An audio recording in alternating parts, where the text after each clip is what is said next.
ଜାଣନ୍ତି କି ଶନିଦେବଙ୍କୁ ସୋରିଷ ତେଲ ଚଢାଇବାର ପ୍ରଥା ପ୍ରଥମେ ହନୁମାନ କରିଥିଲେ?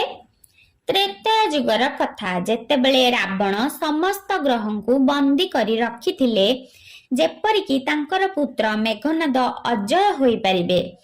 ସେହି ଗ୍ରହମାନଙ୍କ ମଧ୍ୟରେ ଶନିଦେବ ମଧ୍ୟ ଥିଲେ, କିନ୍ତୁ ଶନିଦେବ ସବୁବେଳେ ରାବଣର ଗୋଡ଼ ତଳେ ବନ୍ଦୀ ହୋଇ ରହିଥିଲେ। ଯେତେବେଳେ ହନୁମାନ ଲଙ୍କାରେ ପହଞ୍ଚିଲେ, ସେତେବେଳେ ସେ ମାତା ସୀତାଙ୍କୁ ଖୋଜିବା ସମୟରେ ଶନିଦେବଙ୍କୁ ବନ୍ଦୀ ଅବସ୍ଥାରେ ଦେଖିଲେ।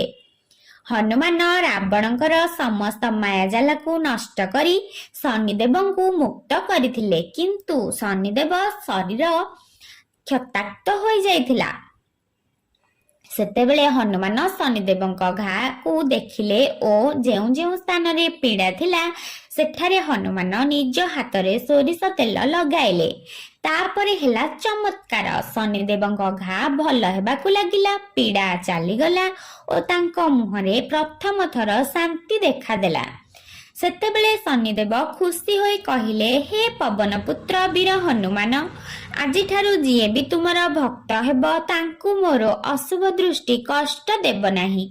ଆଉ ଯିଏ ବି ମୋତେ ଶ୍ରଦ୍ଧାରେ ସୋରିଷ ତେଲ ଚଢାଇବେ ତାଙ୍କୁ ଶନିଙ୍କ ଦ୍ୱାରା କୌଣସି କଷ୍ଟ ଛୁଇଁ ପାରିବ ନାହିଁ।